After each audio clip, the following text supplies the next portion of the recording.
There we go. This is the man of the hour, P. Antico. That How are was you, sir? cool. Well, Haven't seen that in a long time, man. Wow. yeah, it's your demo reel. It's 9 minutes long, and I had to cut it down to 2 minutes. Somebody just compiled that. Yeah, it's very nice. When Very I good. started, we didn't need that. When I was 20 years old, they had there was no internet stuff really. There was no cell phone or any of that stuff that was being used. Yeah. But if you were just a good athlete in the boys from the big groups, Stunts Unlimited Association, or at the time, if they knew you and your training, and they saw a lot of potential, they would recommend you. They give this guy an opportunity. He's a good hand. They would call him a good hand because you do many things, or fights, or high falls, or horse work, or car work, Hmm. motorcycles, all around athlete. You call it a good hand because in the old days, when you doubled a lead in a movie, you do everything. You do the horses, you do the cars, you do the fights, you do the falls. They had very, very, talented people. And on occasion, if someone didn't do, you had to do horse work when you started in the olden days, because that's what Yeah. everybody did, horses and fights. You should have known those two mediums. But if you didn't know one thing was okay, they would just bring maybe a specialist in for one thing, but you would do everything else. Nowadays, they got 5 doubles for a lead: a fight guy, a fall guy, a parkour guy, a gymnastics guy, a car guy, and a bike guy. And Yeah. I mean, great. You get more employment for the community. But I'm a bit sad because I think a lot of that's going to go away with artificial intelligence in the next 36 months. Hmm. Um, so, I always encourage, the young performers to jump into the filmmaking aspect, to learn, to write, direct, produce your own content, create something that's compelling, that you believe can get an audience, so you can have ownership of content. Yes. Very important coming up. Yeah, because some of the weird stuff they put on CGI AI now, it doesn't look 100% yet, but it's getting there. Yeah. But let's start at the beginning with one of your first stunt credits. I see is down as 1941. Oh gosh. Uh, Terry Leonard. Love Terry Oh yeah, Leonard. Terry Leonard, one of the most iconoclastic legends that I believe. Doubling Harrison Ford in all those Indiana Jones and the Temple of Doom films, and being the coordinator mm, of that. And The Wind and the Lion, probably some of the best horse work I have ever seen in cinema history, that he did for the John Milius film that was shot in Spain. Um, Terry Leonard, thank God for him. He gave me an opportunity. I got introduced to him by a wild animal trainer and stuntman named Monty Cox, who had the Lincoln Mercury Cougar. He did all the coordination on Day of the Animals, Bird on a Wire, Doc Tari, all these old time things, Gentle Ben, old series that people might know. mm. Incredible athlete. I remember the first United States 10-man star in skydiving, a gymnast, and the ballsy fuck went into an arena with like 20 lions and tigers, and was running around and dealing with all of them. And he was this guy's brilliant, crazy. He's going to kill himself, but he didn't. And he's probably the most confident, cool man I have ever seen under pressure. He has the ability to sail around the world. He's a brilliant windsurfer. He's a brilliant scuba diver. Besides being a brilliant sailor, he's got tons of integrity. And he is basically the one who introduced me to Terry, Right. and Tubuff, and he goes, okay, are you available this date? So I worked. He put me on, because he had his stunt list full. He put me on as an extra, and I had an extra card. But I was obviously training at stunts at Paul Stater Stunt School. Paul Stater was like coordinator of Poseidon Adventure. He was a big water guy. Him and his son Peter Stater was also a very good, stuntman and water guy.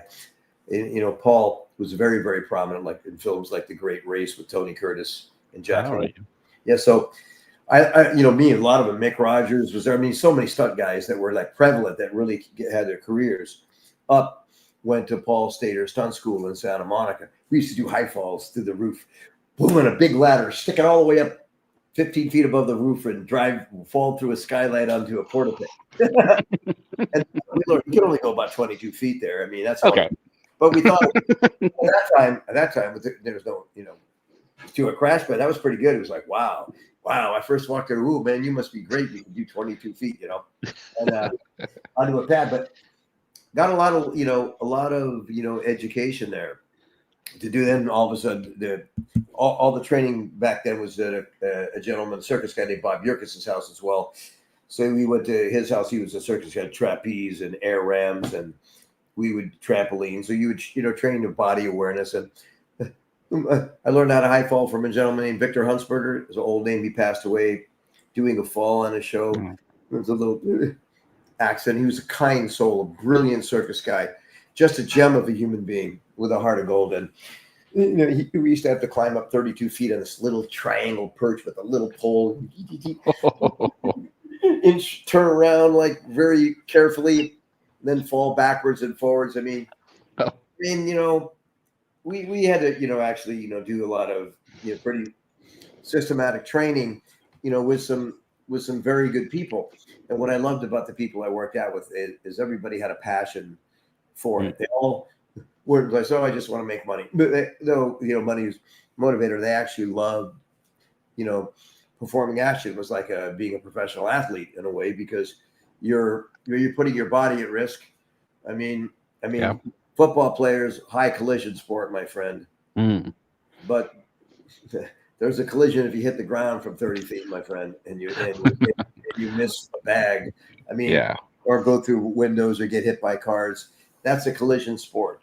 And so, we feel a kinship with some professional athletes, especially sometimes in the contact sports, where you have to work smartly and take every precaution you possibly can and leave the rest up to God. And, like padding and prep. And that's the most important thing that the stunt community does, or the good ones anyway. And I wanted to bring up a point for a stunt coordinator's qualifications. The biggest qualification that a coordinator has is the backbone and the ability to say no. If something's not right, you tell, I don't care who the director is, I don't care who the producer is, I don't care what the budget is. Sorry, it's not safe. No. And you have to have the courage to do that, because you're responsible for all the safety on the set. And you're the guy. So, and if you could do that, that's more important, because a lot of times you're working with teams of people and you're only as good as your team. So anytime a coordinator hires good people, obviously it makes him look good. They're performing good action that he sets up, that he makes sure is safe. That's his job. But when they perform it very well, that actually ensures his job. Right. Because it's like, and I think sometimes nowadays it's backwards. People think, oh, I'm so grateful to work. No, my friends, it's the other way around. I am grateful to have you work for me. I really have gratitude for the good performers that really study. And it used to be slim pickings like 30 years ago, but now they have some incredible stunt women, which they didn't have before. They only had a few: Jeannie Epper, Debbie Evans, Mae Boss. I mean, these, then old school people, that I knew. I worked with, Paula Moody, Gloria Ferramonte, Janet Brady from Stunts Unlimited.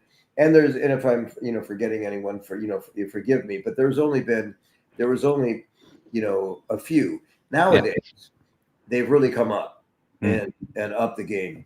And I have to say, I'm so proud, to be a part of that, because I see them do some brilliant action. Heidi Moneymaker does a phenomenal job, and Michelle Jubilee Gonzalez does a phenomenal job. I mean, and so many of them from V10 and the Stunt Women's Association. I mean, they've really come on strong, and they do a lot of training, and I just think that it's really brilliant, and it's about time we have some extremely well-trained women that are performing phenomenal pieces of action, for major actresses, and God bless them all, so that's great. So Were you just an extra on 1941? Because I think one of the other stunt guys I interviewed, he was just on the street. No, I did start the stunts. I was in the USO fight, and Terry Leonard goes, I started that. He goes, Pete, grab this chair, go break it over Bud Graves' head. and that got me in the big game, you know. Oh, cool. That I performed a stunt, you know. But I actually, I mean, I did that the second. But how I actually got my Screen Actors Guild card, besides 1941 with upgrade from doing a fight, Charlie's Angels with Farrah Fawcett. Oh, I did a Ipanagi, a judo flip. I threw, you know, an actor. I got thrown. So that upgraded me to a stunt job because you're getting thrown on the ground. Right. And it was a simple solution at 20th Century Fox, and man, it was interesting watching, you know, everybody, because I was like really young, you know, like 21, and I came from New York, and I'm seeing these, you know, people in ascots and cigarette. I go, I thought this was cliche. Hey, babe, everybody would babe it. Yeah, babe, you want to do this, babe? They babe everybody, call everybody babe. I'm going, what the fuck are these guys talking about? I mean, and it's like, I'm thinking, you're not curing cancer. You're making a show to entertain people. Yeah. And it is like this hierarchy doesn't, in my opinion, you know, it had a long time because it's a bit of an empirical system. And, you know, all souls are created equal. There's no wealth in the material. And, you know, really people should be judged on by the content of their character. You know, it's and the bottom line is we have so many, you know, wonderful people, but the more you understand, I believe, your own divinity and your value, that, you know, that frequency within you is also without. It's like as within, so without. So when you're standing on a set, it's like you're a valuable contribution to this film. And respectfully, our action community, we're responsible for billions and billions. I mean, more money at the box office in the last 30 years than all films. And now I'm a member of the Academy of Motion Picture Art and Sciences, and our wonderful group, you know, Jack Gill's been spearheading this, you know, now Chad Stileski and David Leach. God bless them all, you know, and everybody, all the members of my Academy group for pushing, because we're gonna receive Academy Award recognition in 2028. It's a long time coming. Yep. What we do is an art and a science. I mean, we rig. I mean, the fly people all over the place. I mean, with the pneumatic tools that we have, the precision, you know, done with computers, to the fire gel we use. Everything is basically a science, you know, and an art. It's an art to make it look like you're frapping and killing yourself and blowing up, doing it safely and getting up and smiling and doing take two. Yeah. So, I mean, that has always been a you know, a beautiful art to make it look like you're, you know, uncontrollable, but you're in control. Yeah, it's like I call action poetry in motion. Makes sense. Yeah, it's exactly what it does. Excellent. So let's have a look. The next one was the Incredible Hulk TV series. You did a few episodes of that. I did a lot of episodes. I started at 12. I did like 12 episodes. Frank Orsatti, the brilliant Frank Orsatti, who his father was a part of the Gas House Gang, and Ernie Orsatti, the St. Louis Cardinals. And this guy was a stud, man. He was like ripped, 195 pounds, ex-merchant Marine. And man, you couldn't. He was like, ran 5 shows at Universal. He was the man. Everybody wanted to work for Frank. And many people started under Frank, started their careers under Frank. Frank, for a stunt, was cabled off about 15 feet below the Golden Gate Bridge and released and went into the water. That's a hard landing. Who has done that? There is nobody in the world who's done that. You're talking about 215 feet into the water. I mean, they got some high divers that are doing like 175, 185. When you do a stunt in the water like that, I mean, most people do that, commit suicide. Yes. When they do this. So Frank ran that show, and I did a lot of stunts. First time I said some lines was on that show, and it was like a group of stunt people Tommy Huff, who became a mentor of mine, That's Frank Rosati, and Eddie Dono, most of the Stunts Unlimited boys, Billy Burton and Joffrey Brown, Alan Olney, all the old school guys that Glenn Wilder, the Wild Man, was one of the founders of Stunts Unlimited. All this group of wonderful people used to work there. And I used to train with them, including Dick Zeiker, teaching fights at his house on the weekends, the Z-Man. And Bobby Bass Man, brilliant human being who did Black Rain. Love Bobby Bass. I mean, you're talking about the old school elite of Stunts Unlimited that really inspired me to do everything that I'm doing, because I started off with them when I was 21 years old, and I lived at Tom Huff's house in Saugus. He used to ride horses twice a week, motorcycles twice a week, and I used to box. And occasionally he would put some stuntmen, to abuse by having him come over and fight with me. Tom was a professional fighter, and I did some kickboxing with the Akiva brothers, and I used to get my butt kicked by Randy Shields. I used to train in his backyard at the OK Corral. Randy's tough. He was number one in the world, and it was like a badge of honor. Every time I fought with him, I used to get a black eye and a bloody nose through my headgear. But it was like, for me, I'm like, man, I get to spar with Randy Shields, and I don't care. I learned, and I've had some really great experiences with some phenomenal athletes that really shaped who I was, because when I was a kid, I had Tourette syndrome, a neurological disorder. It was very difficult for me. And I was in college. I was a pole vaulter. I was a baseball player. And I did a lot of martial arts. And my professor wanted me to go to law school, or I was, I say gifted in macroeconomics and finance. I took those courses, though I hated economics courses in high school because it wasn't practical. Capital wealth management, learning that game in macroeconomics, applying that applicability, that's useful. But if you're learning the science of economics, it can be a bit of a boring subject.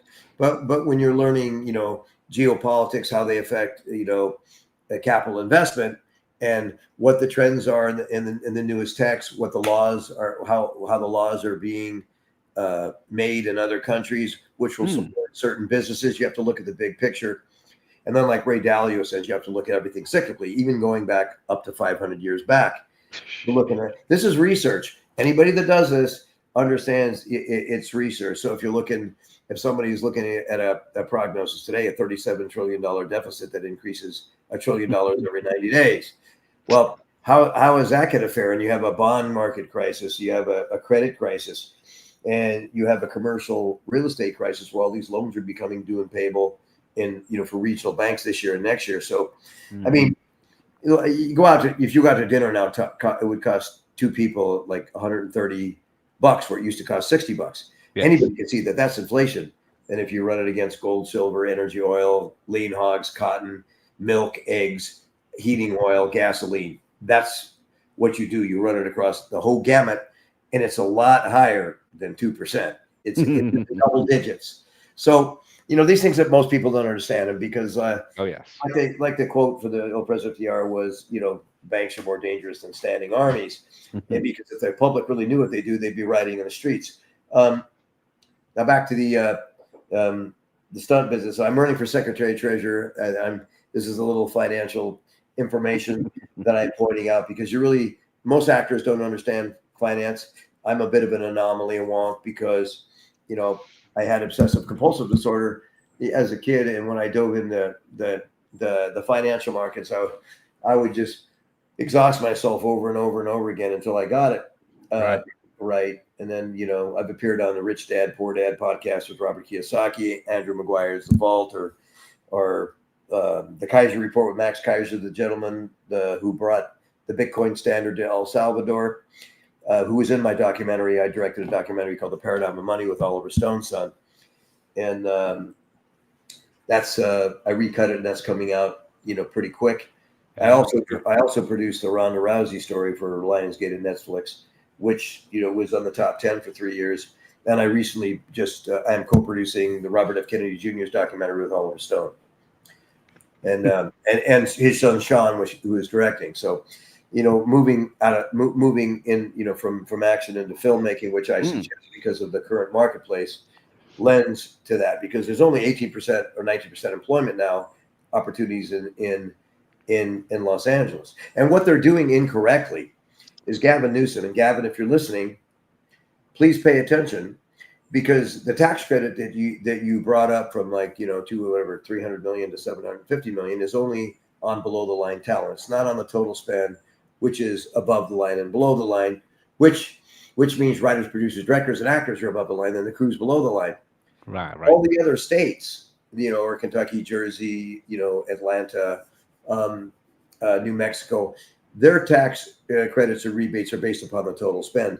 So it won't bring one additional film, not one independent film from 1 million to 15. Who wants to shoot in Los Angeles? You can make double the money back if you shoot in the other states. So I'm advocating, for Governor Newsom to earmark 300 million out of that 750 million for independent production on the total spend. Because if we do that, we'll put IATSE to work. We'll put the WJ, the DGA, and the SAG-AFTRA members to work, and we'll create economic prosperity in California again. But this is just economic engineering. I mean, I really don't understand why they wouldn't do the credit on the total spend. And, they have to understand, better economics. And this is just either educating them or there's something political going on. But I know they want to increase work, but you're not going to increase it. You're just subsidizing studios if you're just giving them 15%.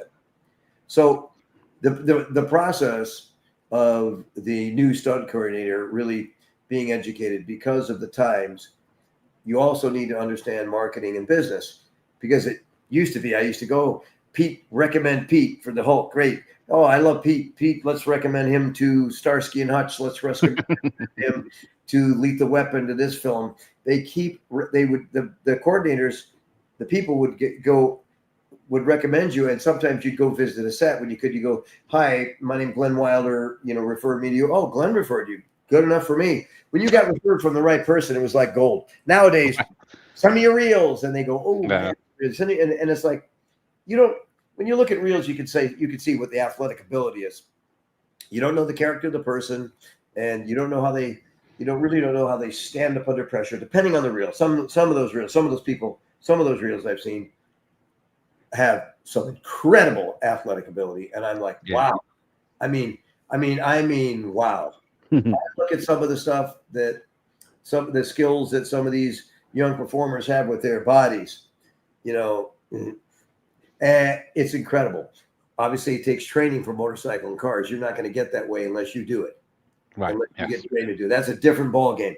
But physically, with all the gymnastics, parkour, and free running, wow. I'm like, some of the stuff they do, I'm just like, it's incredible. It's almost like Circus with Burt Lancaster before any of that existed. Yes. The amount of gymnastic prowess that they had in those old movies was like, wow.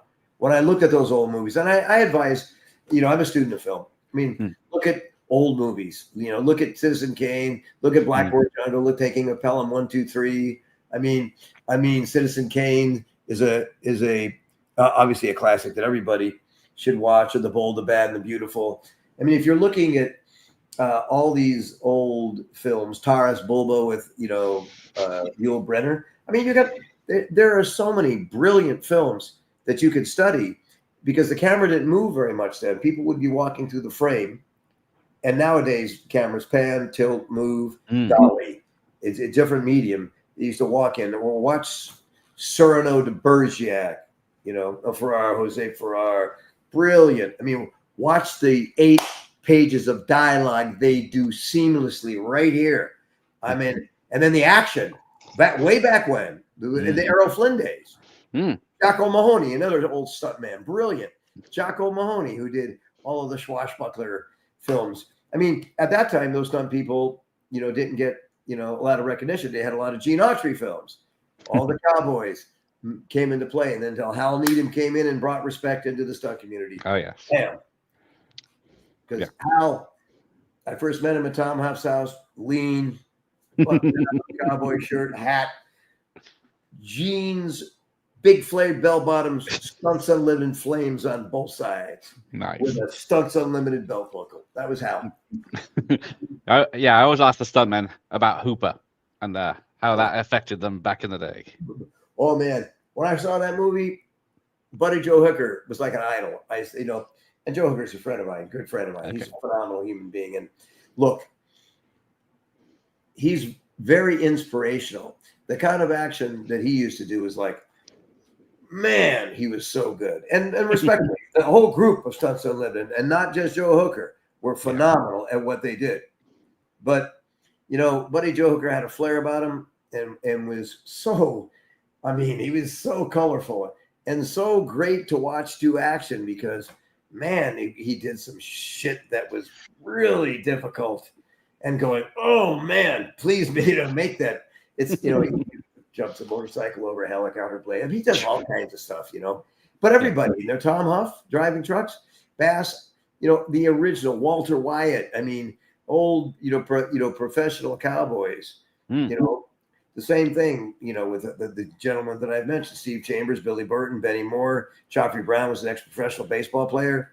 Alan Olney, phenomenal athlete. Frank Corsati, another beast and phenomenal, athlete. They have had, over the years, their original members, with Dick Syker and all of Alan Gibbs, another brilliant member that branched off and started International Stunt Association. These people, when I started, were absolutely phenomenal. And they were really good at what you couldn't get into those groups unless you were a good hand. You couldn't. Nowadays, it's becoming a little bit more business-minded where they're going to go, a couple of guys are coordinating shows. We're going to bring them in because we want to generate work. And I kind of said, I understand the business, that business side of it, but I'm more like, I believe if you're really good at what you do, you have a very strong people that can do everything. There's plenty of coordinators in there. They can all do it, but they need to run these groups like a business. What they need to do is start producing, directing, and writing their own films, or get writers and producing and directing and writing and start making deals, because we know so many actors that are on the big level, and you can make $3-5 million action films and, make a deal with a network. And then you put your group to work, as stunt coordinators, stuntmen, second unit directors, and directors. And while they're not doing big films, you're generating money, and the licensing fees go right back into the company, and every member has a share. That's the future. That's what they should be doing. I told Tommy Huff this 15 years ago, and he told me Shuffle. He called me Shuffle because I had Tourette's and I moved around a little bit, so he called me Shuffle. Yeah. So he goes, Shuffle, you're ahead of your time. Yes, you are. and he's, man. I love Tommy Huff. He was one of the all-time greats. I'm going to quote his line: "They don't make them like they used to, Shuffle. They don't make them like they used to." Tommy goes, well, hey, Tom, this guy's a real nice guy. He wants to do stunts. He'd puff on a cigarette and go, how about we let all the fucking nice guys in, and pretty soon you won't have a job, motherfucker. That's what he'd say. And, which is really cool, Ben. But look, the stunt group, the stunt communities, I love them. They gave a kid with Tourette syndrome, who was a very fine athlete in college, an opportunity to be accepted. For that, I'm gratefully indebted to them, because I finally felt like I fit in, even though I had the brain to be on Wall Street, and I got asked to apprentice, at some companies in Boston, and my cousin was the treasurer of McKinsey. I had a pretty prominent Wall Street family. McKinsey & Company is the largest consultancy in the world. So,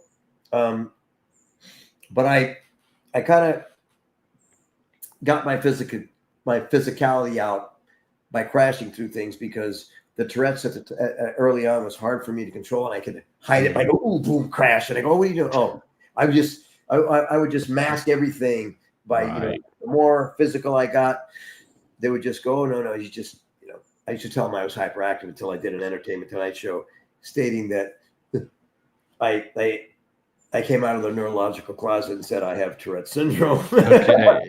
Help!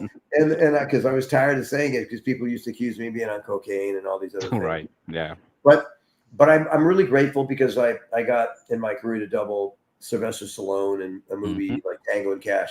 I did fights and jumped up and kicked a 250-pound, 6'4" wrestler in the head, and I used apple boxing. I was 168 pounds, and he was lean in that movie. He's 174, because he's usually like, I don't know, 198, and he's jacked like so. And I had a tank top on, so I was closer then. But I did that film, and his usual doubles were great. Jeff Oaxaca, Mark D'Alessandro at the time. I doubled Robert De Niro for 3 films. Now Rick Avery. Even though I'm a much better looking Italian than you. Remember that. So, but I doubled for 3 films. Johnny C doubled him for a while. My good friend in New York. Rick Avery's now doubling, a bunch of times, and and they're all very good people. Very good people. You have very good stuntmen working for them. And I did one film with Al Pacino called Danny Call. Yes. Didn't make much money, but I just did a bunch of driving for him and walking. He was one of the kindest souls. He goes, I'm old. If I got to walk across the street, if I got to do anything but move my mouth, Pete's doing it. and I am a really good facial double. When I was in his wig, man. I did see that picture, yes. And, which was cool. And then I doubled Don Johnson in a movie called The Hot Spot with Virginia Madsen, that Dennis Hopper directed, which was great fun. Right after his Miami Vice success, they bleached my mop white. They bleached it white and then dyed it brown. I felt like straw. And Eddie Dono was the coordinator. and Don goes, are you kidding me? You could have him double me? Yeah, come jet black hair like this. I walk in. Don sees me. And then, don't worry about it, Don. Eddie goes, don't worry about it. You watch what happens when we fix him up. No wig, my friend. My hair.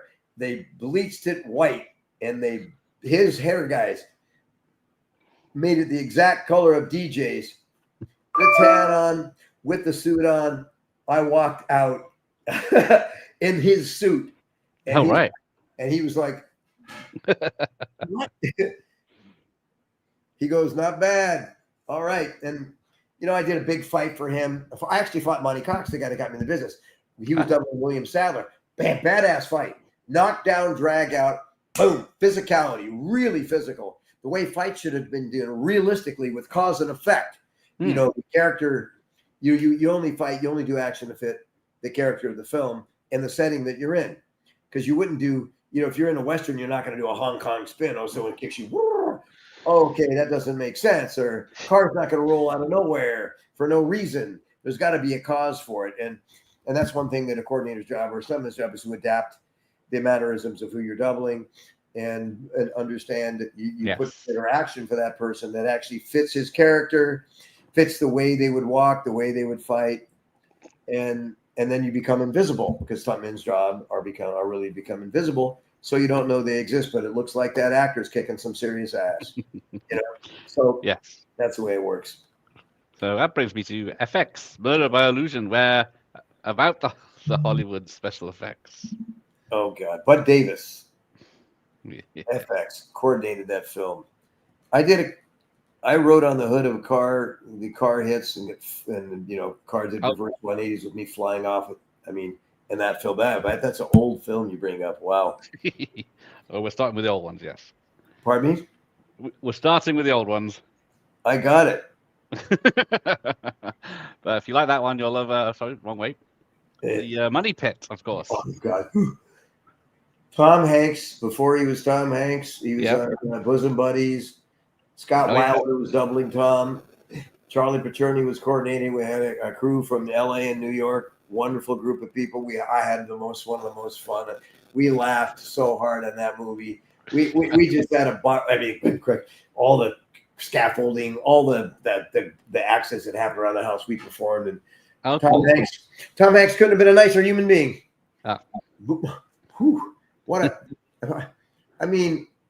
He was very kind and caring to all of us. And he was great with Scott. Kind. kind soul. Scott Wilder, Stellan Wilder's son. He's a brilliant son, man. That dude, nothing he can do. He's just brilliant, man. He grew up, in this business, from riding motorcycles like a demon to like a big, phenomenal, pro to, high falls fights. And I remember I met him. He was 17 years old, skinny kid, 135 pounds that could bench press 335 pounds. And I'm like, how do you do that? You skinny drink of water. He, like a jackrabbit. Phenomenal, gifted, athlete. Great guy. And a good friend of mine. So that was the money pit. And it was a lot of fun with Charlie and the crew. I mean, to me, that's like, like Winston Churchill said, if you love what you do, you never work a day in your life. And it was just phenomenal. Over the top with my good friend Rick Zumwalt playing Bull Hurley. He lived next door to me. Not many people know that. Big bald 300-pound Rick, who was like the number 2 and number 3 in the U.S. in arm wrestling. We did some driving. Gary McClarty, the Whiz Kid, call him the Whiz. Can't forget the Whiz Kid in Stunts Unlimited. The Whiz had like a 5th grade education. Was like an engineer. He coordinated the Blues Brothers. He coordinated that whole tractor trailer chase. That was his design. Boom. He did Days of Thunder. Right. And look, the Blues Brothers. My God, brilliant. You will look at the action of that, all practical, no CGI, no nothing. Brilliant. Tommy Huff, my good friend, double Dan Aykroyd. Eddie Donald, my other good friend from Stunts Unlimited, double John Belushi. And hell of a film. So this film, there was limited action, some tow truck stuff, some little changes and stuff that we did. That was just, it was nice. Obviously it's nice to work, but it was nice, to work, for our boys. And it's nice to work for Wiz because Wiz was great. I mean, he did Beverly Hills Cop 1 and 2. Right. And I worked on, and it was the action there, phenomenal. I mean, look, the Wiz Kid's one of a kind. I got to say, God bless him. Him and Mr. Orson. They were older, like in their late 70s. And they were driving up north, and they did a U-turn on 2-lane highway, and they got broadsided, and both of them lost their lives. Oh shit! Which and both of them phenomenal legends of our business. And the Orson family again, just like the McClarty family. So growing up with these people and being a part of this history, I'm extremely grateful for. Yes. Did you meet Sly on that, or were you just second unit away from? No, of course. I met him, and then I got to know him really on the movie called Tango and Cash. Yeah. And Tango and Cash was a lot of fun. He comes out and goes, "Ooh, we're out there to rehearse a fight 3 days in advance, and Jeff Yamada is coordinating." And I'm going, okay. And we put together, I'm doubling Sly, so they put together this 150 move fight. I'm going, oh, really? Are you crazy? I said, this is a 150 move here. My friend Philip Tan. No, we have to show John Peter, we have to get this magnificent fight. I said, I'll tell you what, Philip, here's what's going to happen. We're going to come out there. Sly's going to see this. He's going to cut 2/3 of it out and say, we're going to do this, and this. You watch. So he comes out. We show him the whole fight. He looks at it. All right, we're going to do this. We start from here. We do this piece, we're out. And, and I said, Phil, I told you. But the interesting point about him, there was a strange hierarchy. Sometimes he was a big movie star, and they had people in an entourage around him. And by the way, Sly, for those of you who don't know, is extremely intelligent. He's a phenomenal art dealer. He's a brilliant businessman, and he's a phenomenal director and a filmmaker. Yes. And a writer. He has a specific vision. He's very focused. He makes decisions. And it's like he did Saturday Night Fever, I mean, so he is extremely good at what he does. Don't let all that the characters fool you.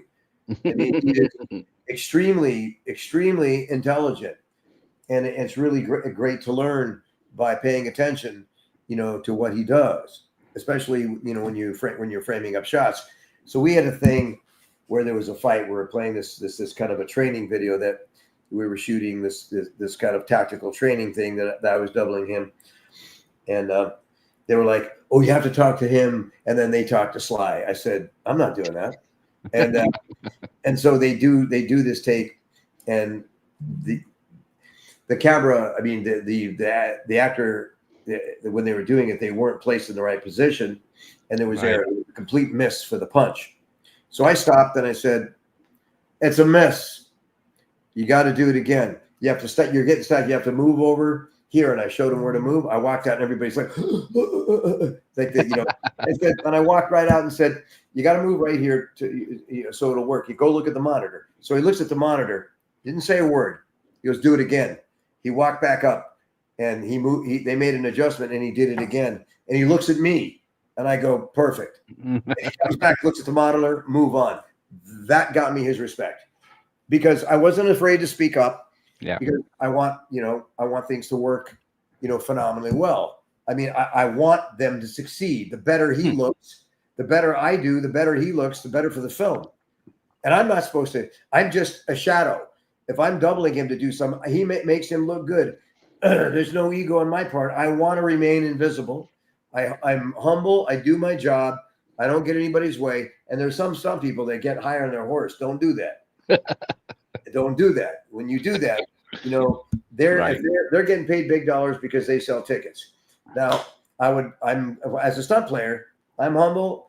If I'm doubling a lead, I'm going to do the job to the best of my ability, and continue to work. And the bottom line, that's your job. Your job is to perform action to the best of your ability and speak up and make sure everything is safe for the person that you're working for. And that's it. And people have to learn that your incredible contribution is extremely valuable, and it is valuable, especially if you're good at what you do. Did you double him for the explosion in the house? No, I think that was Rick Lefevre in Chicago, because Rick. Okay. Was Rick. And another thing, don't take credit for what you didn't do. I did. Yes, it will come and fall back to get you. I don't do that. I mean, I did the fight. That's what I did. Look, Rick Lefevre did some stuff. Mark DeLasander did some stuff. Jeff Ohako did some stuff on that show. I did the fight, and I also doubled him on that escape plan with the fight. But I didn't end up working a day. I was there for a week. Sly rearranged the fights. I think they had hired somebody that was a UFC guy, but they looked nothing like him. And I was a really good facial double. Though he was much bigger on top on his chest because of his training. I would just go through the motions and rehearse. He went out there and changed it to these brutal punches, which he knows how to do from doing so many fight films. And he did all of the fights. So what did I do? I said, "Thank you for calling me. I sincerely appreciate the week. Many blessings." Out. And because look, if someone's kind enough to say, "No, I need a face double," if they use it, I want someone that looks like me. So they cut my hair. I'm a really good double that way. But especially if you're in a shirt, a long sleeve shirt, so it's no problem. So that's what you do. And then when I did it also Midnight Run with Robert De Niro, there was like 4 of us doubles: myself, the illustrious Spiro Rosado, the Greek, who had to wear. I break his job, so he had to wear lifts and put a little makeup on. I break it. We both have the same picture. Me and him. I don't have him in my office, but me and Bob in a suit, in the leather suit, and Spiro had the same one in his office. And then there was Corey Eubanks, who did all the driving. Spiro and I did a lot of the physical stuff. I think Mario Roberts came up and did a couple days because there were so many units. I mean, we had one time 4 units going. So we had 3 units. We had Corey. I think they had Corey, myself, and Spiro with 3 units going at the same time. I used to, the John Moyle coordinator, he used to tell me, "Pete, go stand right next to Spiro in the wardrobe for De Niro because you're so much better of a double." So I'd go stand next to him, and he'd just inch away, and I'd go stand next to him, inch away. Then Marty Brents tapped me on the shoulder. Bob. He called me Bob, and I looked at him and he goes, "Oh, Yeah, because I was a wardrobe. I was a really, I picture, I'm a really good double. And it was a lot of fun. We have fun. I mean, we do that we do that to, break people's chops. I mean, they didn't know that, the day before I went up to Midnight Run, I was working on a TV show on a motorcycle, and I ran a motorcycle into a fence and flew over the top into a grass field. And I did about 15 miles an hour. Second take, beautiful landings. This is great. I got a little cocky. I dialed it up. I hit the gas a little bit, went 20 miles, at least 5 miles an hour more. I hit it and I couldn't tuck. It was just like I was in suspended and the G-force was too much. And I floated this way. I went about, 10, 15 feet further, and there was a tiny little sprinkler pipe sticking out in it. I separated my clavicle. I couldn't lift my arm to here, and I had to double De Niro the next day in Arizona. So I had a bottle of Vicodin. I went to Arizona in my hotel room. I was icing it and took a half of Vicodin, truth. And then, John Boy was trying to make me jump on the train 15 times in rehearsal because I'm just jumping up, boom, grabbing it with my opposite hand and just touching it and just started to go up. And I go, okay, great. And I do these jumping kids, go on the train, kept telling me, jump up on the train. And my right arm felt like it was an electric shock when I went up. So I finally did a couple of them when I grabbed this one and I just pulled it up and it hurt like a mother. And I went up and then I ended up doing it. And then thankfully in a couple of days I tour is manageable. Then I had to jump off the train and, with Dennis Scott, throwing Dennis Scott off the train while it was going about 17 miles an hour into the rocks. And De Niro and Barney comes up to me and he goes, Pete, Bob would kind of like to get on the train and kind of jump off and run it out down in the hill. And I said, you know what, Marty, that's a great idea. But I tell you what, just be safe. Let me rehearse one and show Bob. I'll try to do exactly that. And if he wants to do it, be my pleasure. It'd be great.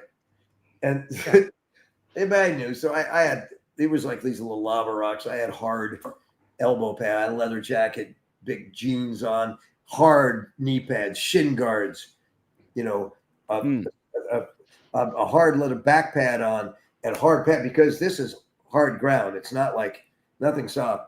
Oh, okay. So we go action. I lean back, boom, I push Dennis because he's sitting as hard as I can. I can muster up off the train. I take 2 steps, boom, boom, bam, bam, bam, and I'm just and I'm rolling down the hill. my jeans on my knees ripped. They ripped. I had black pads. Yeah. The jacket was okay. Bob, he comes up and he walks right up to me and he goes, he just walks up to me and does this. And he walks away. And he walks away. And I did it twice. He's basically, sorry, I don't want to do that. I did that for a reason, just to protect him, do it the polite way. But yes. I mean, look, Spiro did a great job on that show. Mario Roberts did a great job. Corey Eubanks did a phenomenal job, driving the cars, even though he's not Italian, but he did a very good. He did a very good job. I love Corey Eubanks. He's a phenomenal stuntman. Yeah. And did all the driving on Dukes of Hazzard, Corey Eubanks. That's where he got his shot. Okay. I don't think he didn't float some of those things in a lake early on in the early 20s because everybody screwed up. Everybody thinks, I did this. You can't screw up. Everybody screwed up. That's how you learn. My God. Gary Davis wrecked 2 $80,000 Porsches simultaneously and against all odds. Never think your ego get in the way because anything can happen. Yes. Talking of which, Steven Seagal out for justice. Now, I've had people say stuntmen won't work with him because he hurts them for real. Buddy Joe Hooker coordinated the things, but I did a couple films with him, and I had to wear a knee pad on the side. I watched him. I was a fighter, so I paid attention, and I made sure that my knee was like silly putty, already in the one direction where he was going to kick. Right. So I protected myself, and he ended up, kicking me, boom, a couple things, and flipping me into a dumpster.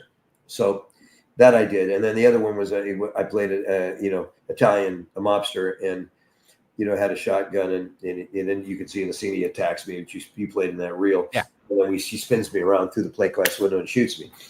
So I was he was fine with me, but yes, he did. He got a little rough with stunt people, which he shouldn't have done. His double, it used to be his perfect double, was a guy named Jeff Dashnow, who's now in a Brand X, who was a defensive back for USC. Okay. He used to be a transportation guy, but a brilliant athlete, man. 6'5", brilliant, 6'4", 6'5", brilliant athlete. I mean, he's a big guy, but a hell of an athlete. His kids are all phenomenal stunt people. Apple doesn't fall far from the tree. Again, phenomenal human beings, and they work they're in the fraternity of Brand X, which is another phenomenal group of stunt people, like Stunts Unlimited, and the association with the old school gentlemen, John Moyo and Terry Leonard, and they used to have Lauren James, who doubles Steve McQueen. I mean, my good friend Lane Levitt, who recently passed away, loved him. Very, very much of an innovator of science and innovation. Rest in peace, my brother. I loved him. Debbie Evans, his wife, is one of the most premier, or I would say one of the most celebrated stunt women who has ever lived, with about 7 or more. I think it's either 7 or 8 World Tourist Stunt Awards. Who is a kind soul and brilliant. Doubled Michelle Rodriguez on the Fast and Furious films. She also did The Matrix, with all the motorcycle work on The Matrix. Oh yeah. Okay. Deb's phenomenal, and I'm fortunate, to have worked with so many beautiful people. And we used to go to Lane Levitt's house every 2 weeks, every weekend. He used to have a stunt lab. I created a show called Stunt Lab, and high falls, teach people high falls. I'd sometimes teach them fights. He'd have his air rams out there with his crash pads. Everybody would come over. They'd get, boom, they would learn how to do these things if they didn't know how to do it, and rehearse. And Jessie Graff, the Ninja Warrior champ, who's brilliant. What an athlete she is.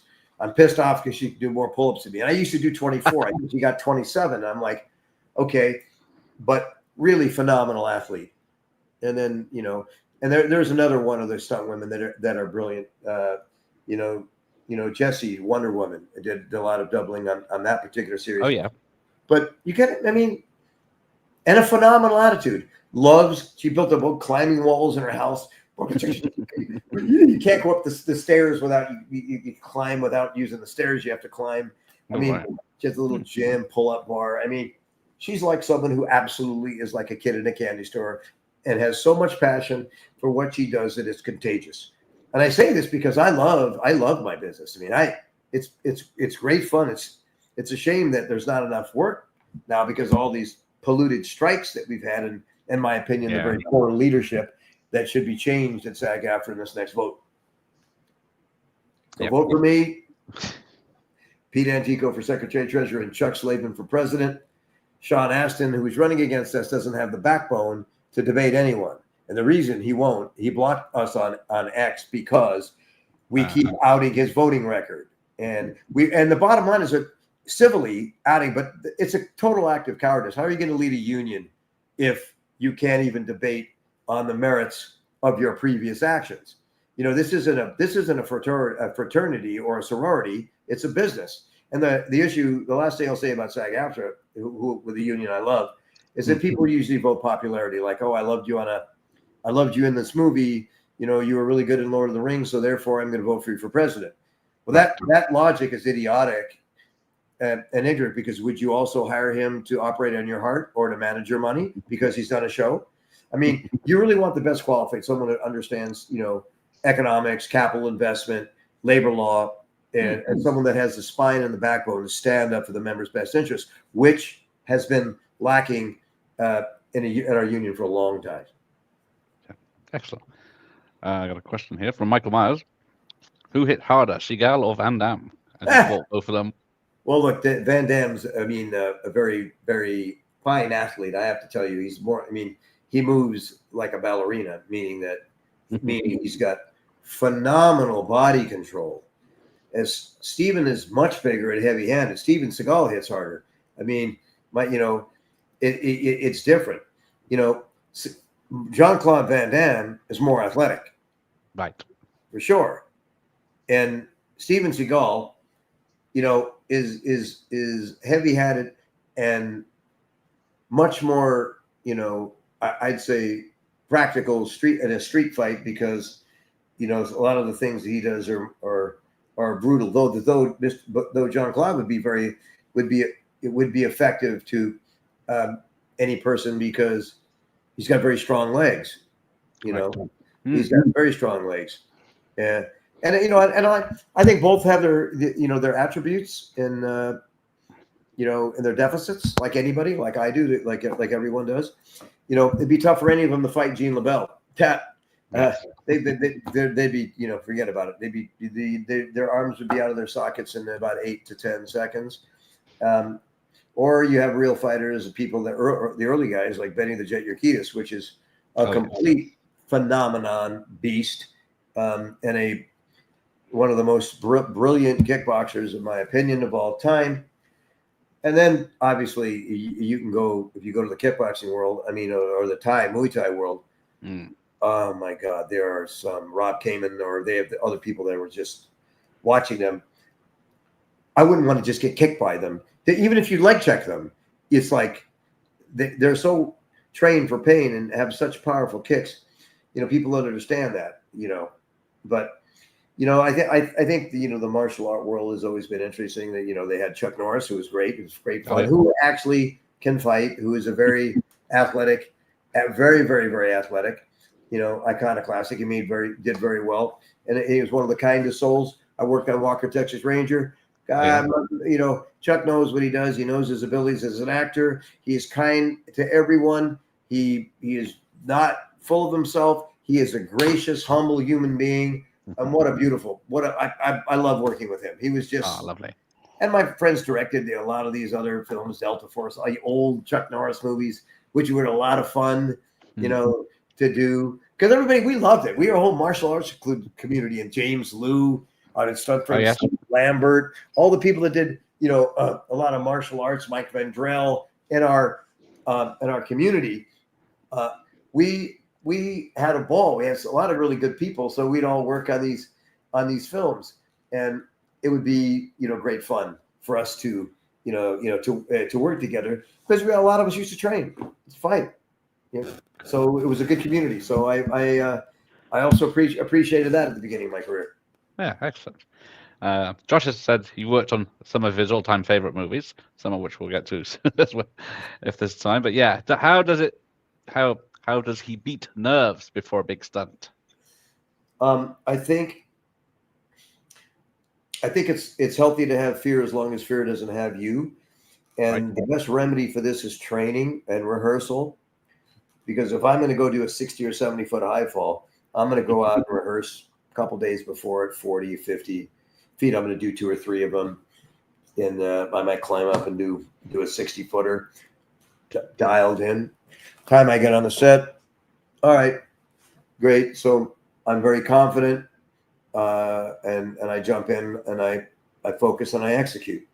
It's the same thing training for a fight. If you go in with no training, what are you going to do? And get your ass kicked. If you go in and you're fit and you fine tune yourself, it just becomes a chess game. So it's like human chess, like jiu-jitsu, but people are playing. We're basically doing action chess. We're playing action chess. So, we're preparing, or if you're doing some stuff on a cable, flipping around, or any kind of piece of action, whether it be, fire. Fire is a bit different. If you've already done fire, it's all in the rigging. You rig it up, and you have experience doing it, and you execute. So which is something that takes experience. But if you're doing bike work and you're an experienced motorcycle guy, usually come in and that's second nature, because most of these guys have been riding since they're kids. Yeah. And if you haven't, if you've been training, you feel comfortable. Or fights. If you learn how to fight for the camera and you're really good at it, you can adapt anything on the fly. But you'd still want to rehearse these moves to make sure they're all dialed in. So when you replace the actor in for your moves to do the coverage, you also have it dialed in. I learned something when I was playing football in high school: failing to prepare is preparing to fail, and I live by that. Yeah, excellent. Let's have a look. So got an Arnie film, Last Action Hero. Last action hero. We were in a firefight shooting MP5s on the rooftop. Okay. And Arnold, all of us. I mean, there's a lot of people, about 15 of us. So, that was fun. I also, I was on Frank Orsatti doubled him on the original Terminator with Jim Cameron. I was on the set. I didn't he worked. I didn't do stunts, but Glenn Wilder was the second unit director. Phenomenal. He was teaching Jim Cameron about where to put the camera. I was in the second unit. This is Cameron's one of his first films.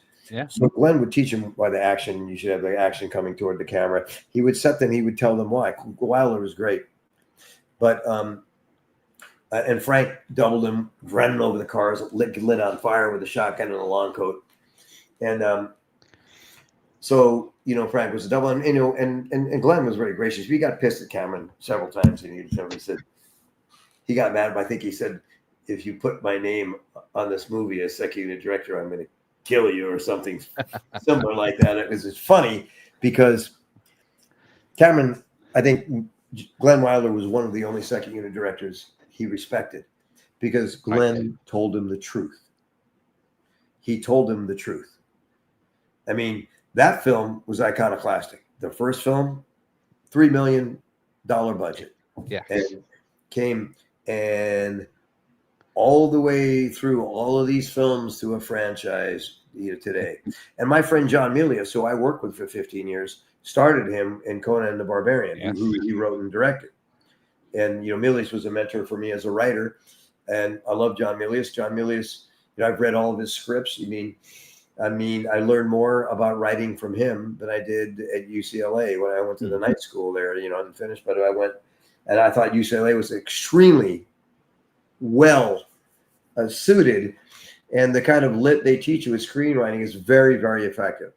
But John Milius said, you're at Paramount Longhand, and his prose were beautiful. Like I have in my office, you can't see it, but I have a signed script, 5th draft of Apocalypse Now and I also have, there was the first draft of The Wind and the Lion with Sean Connery and Candice Bergen. These scripts written old school, by John Milius, January 29th, 1976, 5th draft, John Milius, Apocalypse Now, signed to me. And I'm grateful because, him and Steven Spielberg were the best of friends. And I got, I've been shooting with Steven and John, and it's on my Facebook page. That's who's in the picture, me, John Milius, and Steven.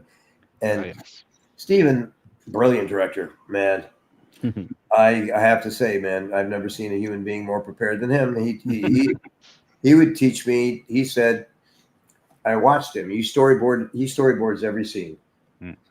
Just like he goes, don't bother me while I'm in prep. While I'm in prep, no one can talk to me.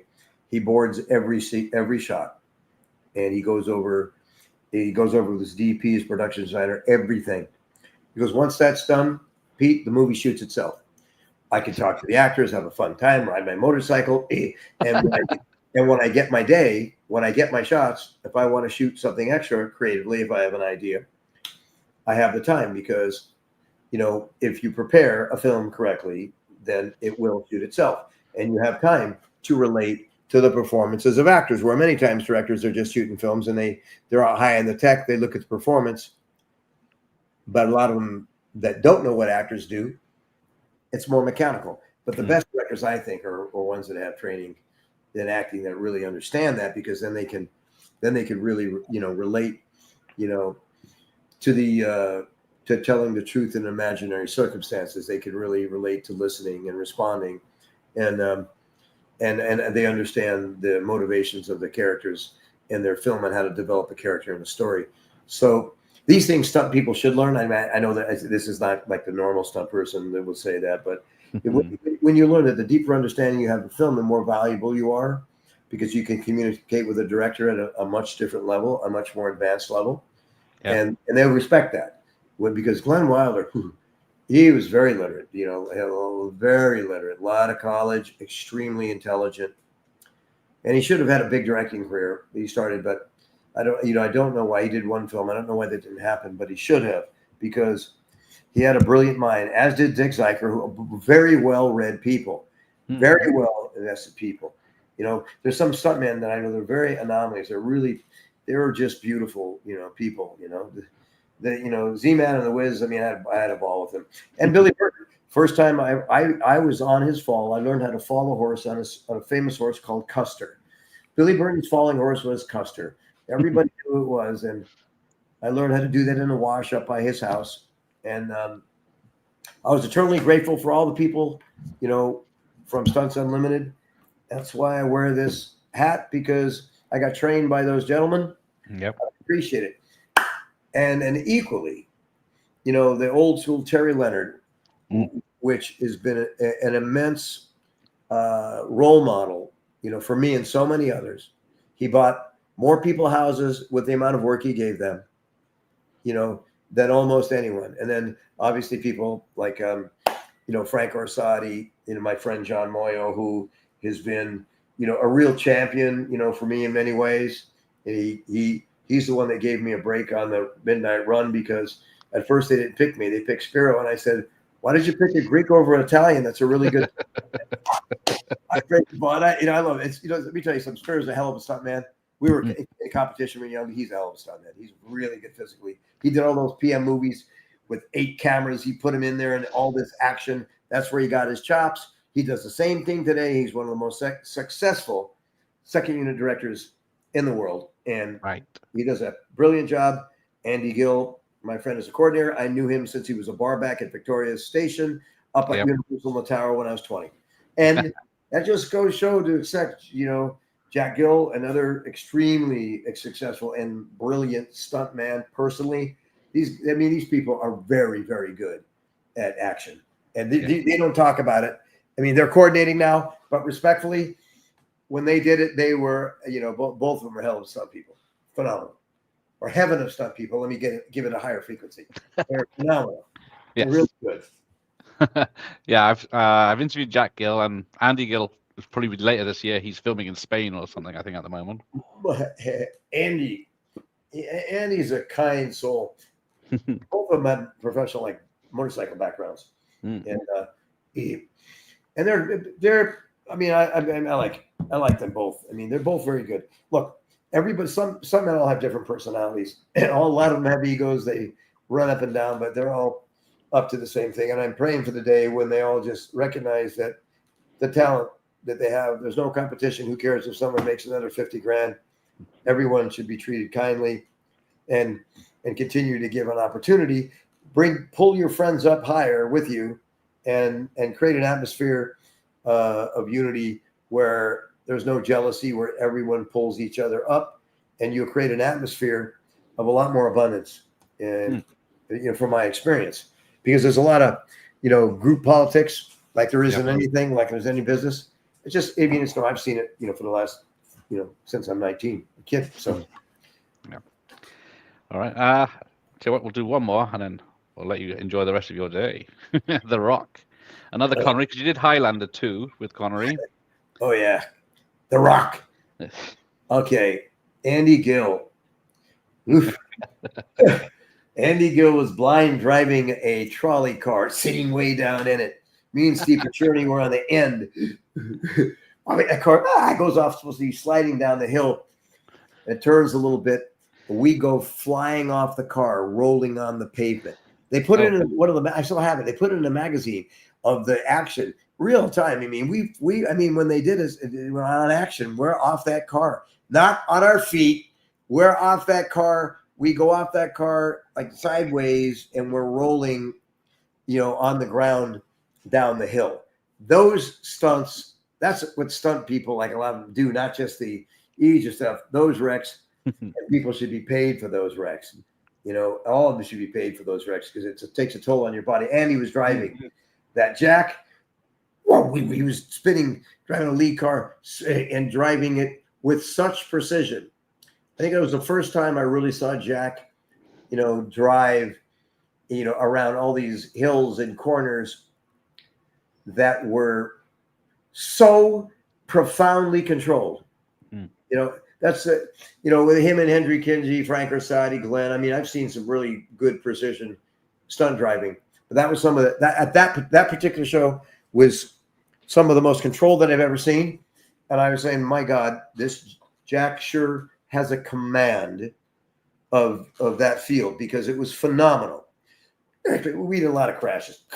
We did a lot of. We were crashing all over the place in that movie, The Rock, and Nick Cage is a friend of mine, and I remember I'll just tell you one funny story. I mean, Michael Bay was directing, and he was in there, he was doing, some dialogue, and he did like 8 takes, and Nick goes, Michael, you haven't changed the camera angle nor the size of the lens, and I've done this 8 takes in a row. And Michael Bay, don't worry about it. This is going to make you a star. Nick Cage, Nick stopped and goes, are you going to make Sean Connery a star as well? And he walked off the set. Oh, dear. Hey. I mean, it's funny because these personalities. Cage has a heart of gold. I love Nick Cage. He's a kind soul, and good. And I did Con Air with Nick as well, Yeah. playing a part, as you put it, as a guard. Yes, I did that as well, and I had a little part with John Cusack and was on a ratchet. Kenny Bates again was a brilliant rigger. Kenny Bates coordinated that, and pulled me up the insert of the fire, and then pulled me, jerked me right out of the frame, through the hip. But I had to dialogue, do the stuff with Cusack, and dude, I love doing parts with action. And then obviously I have a lot of training as an actor, but I also done a lot of, straight up acting parts, like I did in 29th Street opposite Danny Aiello. And then I've done Lethal Weapon 3, but I did some action in that. I played one of the main bad guys with the Mel Gibson film and with Rene Russo. Rene Russo used to study with Alan Rich, who is my acting coach as well, and another kind soul. I mean, so these stories are a lot of fun. I mean, and Mel, let me tell you about Mel Gibson. I was doing the scene into the car. They pulled me up and said, "Hey, Hubie," and what's your name? Hubert Bartholomew Smith. And after we did it, he goes to Dick Donner, who's a phenomenal guy, director. You can't do this. You got to turn around on Pete. He's got egg all over his face. Mel made sure that I was covered. Oh, cool. And then they used it in the trailer. I was so excited. As a kid, I'd be people in the movie theater. All of a sudden, I pop up on the screen, getting pulled out from the car with Lethal Weapon 3. And I was so proud of that, because that was the first time I really got that kind of exposure. But the two people like Mel Gibson, he made sure, because he knows, as an actor, you only look better if the other side gets covered. You bounce the ball off somebody. You have to have some synergy there. Danny Aiello did the same thing at the dinner table in 29th Street. Make sure they get covered, because you can't be talking to yourself, because the reactions of everyone, that's the money. They're human condition. They're listening. You have to have both sides. So, Mel Gibson, and I think Mel Gibson's got a massive amount of honesty, integrity, and he's a man of God, like I am a man of God, and I appreciate his stand, for people. Mel Gibson has courage, and he beats to his own drum, and God bless him. That's all I have to say. And God bless Danny Aiello and his whole family. They were close friends of mine, and I always appreciated, their support. Yeah. Oh, lovely. Well, that was going to be one of my last questions. Which is probably more scary, doing a massive big stunt or acting in a scene with someone like Danny Aiello? Well, you want to know what? Yeah. Danny's like my uncle. It's so personable, man. It's easy for me to. Good. But I had a lot of training. If you don't have training, if you don't have any training, you want to jump in the ring? Jump in the ring with George St. Pierre and have no training. Good luck. I could take him. I mean, I'm sorry, but anything you do, if you're out of your league, you'll be a fish out of water. If you train, most some people go, "Oh, I had to do this," and some people have to say 2 words and they freeze. It's like. But when you train, I always say this way. I say this: if you ever get afraid in regard to an acting scene, just think we're all going to die someday. Who cares? What does it matter? Go ahead and do your best. Let it out. Because, what's going to happen? Hey, you might fail. Failure is the best barometer for success, because when you fail at something, or you didn't get the stunt right, or you didn't get the lines right, or whatever you did, it's a barometer for you to build on to create success. Without failure, there'd be no success. How many times Michael Jordan didn't succeed in his shots to the brilliance that he is now? How many times I went to a set and didn't get a job until I kept pushing, and then I finally got a job. I failed all over the place, but the failure and the persistence and the tenacity led to much, much, much success. So, which is great advice in any business that you choose to do. Excellent. So yeah, we've just scratched the surface of just some of the films. So if you don't mind coming back again to discuss some more. Not at all. It'd be my pleasure, my friend. Okay. Well, we'll just say about when your new film that you wrote, produced, directed, and talking, or did you make an appearance in it? I'm the host in this. I'm the host. I do have a pretty astute financial background, so I'm questioning. I use Daniel Dean Martino Booth from Quill Intelligence. She was she used to work at the Houston Federal Reserve, for French people. She's quite brilliant. She's all over the news.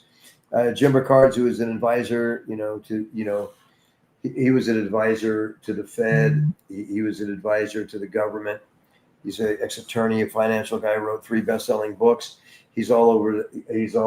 I also had one of the best pension attorneys in the country, Edward Seidel, who had a record whistleblower settlement of $77 million.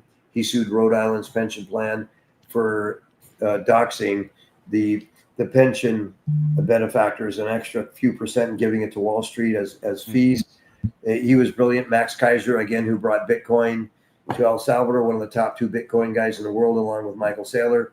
He is in it. A guy named, Grant Williams from Matterhorn Investments in Switzerland. And then I had several other really, really bright minds that are constantly in the news. Nomi Prinz, first female managing director, one of them for Goldman Sachs, who's also a PhD and an expertise in option trading. We're speaking about global economics and what happened since the 1913, since the Federal Reserve Act, and Glass-Steagall, and the abolishment of Glass-Steagall in the banking crisis, and the long-term capital default in 1997, and deregulation by Greenspan, and the financial crisis of 2008, financial crisis during COVID, and the current massive deficits that they keep printing money, so they're kicking the can down the road, so our future generations are taxed. Like on every unborn baby, it's over $40,000 a head now. So there's a lot of things in this film, but I made it palatable. Yeah. So the average person could understand. Sean Stone, my producing partner, Oliver's son, did all the narration, right. And we have an ode to Oliver in it at the beginning. But it's a film that you can watch it several times because it really gives you a basis of how the financial system works. And a lot of it's an inside job. There's a different set of rules for people on Wall Street than there is for people on Main Street. So it is a dense subject. However, if you really study and learn how to play the game, then you can be successful. But even the best investors, Ray Dalio almost was close to bankruptcy at one time before he accumulated, his fortune. John Paulson shorted the housing market. It was noted in The Big Short. Paulson and Company shorted the housing market. Michael Burley, he did the same thing. The bottom line is that Michael Burry took out the synthetic short, and when you're doing it, and John Paulson, they made billions of dollars, made a name for themselves by going against the market. Like Meredith Whitney told Enron's chief that they didn't have cash, they needed to raise capital, or they'll go bankrupt. And because Enron was selling the future of energy that didn't exist. It was like they were selling digital assets in the ether, and of course, they blew up, like as did WorldCom. And when you're dealing with derivatives, it's that's why Warren Buffett calls them, weapons of mass destruction. And what a derivative is like a side bet. It's like an option. Like if you have Microsoft and you're betting that it will go to this stock price by this date, that's an off-balance sheet bet. You can either bet it's going to go up or down. That's called a derivative. It's not, you don't actually own the stock. If you're optioning it, it's an off, but you're actually borrowing. So it's those are derivative bets. And Warren Buffett calls derivatives weapons of mass destruction, financial weapons of mass destruction. And it's like Hank Paulson, the former chief executive officer, chairman of Goldman Sachs, in the financial crisis in 2008, the government used the Troubled Asset Release Program, or the TARP, to bail out mortgage-backed securities at the banks on behalf of we the people. Hank Paulson ran an end around and took that money and bailed out AIG, which is an insurance company, because they had $12.9 billion worth of credit default swaps. A credit default swap is insurance on mortgage-backed securities, which Goldman Sachs was full of. So if AIG would have went bankrupt, then Goldman Sachs would have went bankrupt. So these are corrupt actions that a lot of people know that we cover in the film. Right. And the reason that I'm running to give back for Secretary Treasurer of SAG-AFTRA is because I want to lend my knowledge and my integrity to protect the pension and health plans and make sure that the capital is spent correctly and streamlined, so we're not wasting money, and the money that's used goes towards the benefit of the membership. Because right now the staff earns 3 times the pension as the member. Tom Cruise can only earn $96,000 a year, where a staff member for only 20 years working can earn $280,000 a year. That's not fair. We pay the staff's pension. I mean, there's got to be some parity there. So members, or most of them, are in the dark financially. And when they hear people talk, they really especially need to take heed. And people like Tom Cruise, George Clooney, Sean Penn, and all the big performers that make a lot of money, they need to come and support the members, because the parity should be given to members. Should have the equal pension than that of the staff, and their accrual rate, they get 1.5% more accrual rate. We used to have the same as the staff in accrual rate. They took it away during the financial crisis and left the staff accrual rate higher, which is self-dealing. So I think there's a lot of issues that need to be discussed and looked at, peacefully. And it's about being transparent, because if you're transparent and the members know, they'll do something about it. But the union is currently run in the dark. They're never transparent, and they use the narrative of their marketing machine to manipulate the members' thoughts. And it's a controlled narrative. And that's the last I'll say that. I wish good luck to Chuck Slavin, who's running for president with me. And I don't support my friend Sean Astin, though he's a kind human being. He doesn't have the integrity or the voting record to stand up for the members, nor does he have the business acumen to do so. And I can implore people not to vote for a celebrity. Vote for the most qualified, and vote for people that have the backbone to stand up against the machine for your best interest. And that's going to be myself and Chuck Slavin. But thank you. I appreciate it. There you go. Good. No worries. So thanks again. And we'll see you again, I hope. So we've got plenty more to talk about. Yeah, we'll have a lot more to talk about. And I appreciate this. I didn't know that someone had compiled that much, stuff of some of the work that I've done. And in fact, you've done about 200 credits, and we've only touched the surface tonight. Yeah, and the TV stuff, they didn't have their IMDb, because including multi-episodics. I've done over 400. You mean? Oh, right. I've done well over 200 episodes of film. More than that, and television shows. So it's like, so that's like a long career of experience. And the reason some people are so blessed is because we work so much that as a nucleus, we're like the highest qualifiers as a group of pension and health and healthcare. Right now, the last thing I'm going to tell you that is really frightening to me, out of 160,000 members, only 10% of our members earn $28,000 in a year to earn healthcare. So when they think Hollywood is these rich people, most of them are in poverty that are working. And that's why I'm advocating for a better tax credit, so we can put, everybody at work, because it's really not good the way the union structures. They need to restructure their business model. so more people can, qualify for healthcare and pension plan, and the background artists as well. They need to be included in profit participations and aggregate, for films. I also believe crews should participate in profits in films. Yeah. Either you make it, everybody wins, or it's all right. Shouldn't be front loaded or top loaded. No. Yeah, hopefully we'll see that soon. Okay. Thanks, Peter, and thanks everyone else, and we'll see you next time. Good night. Thank you.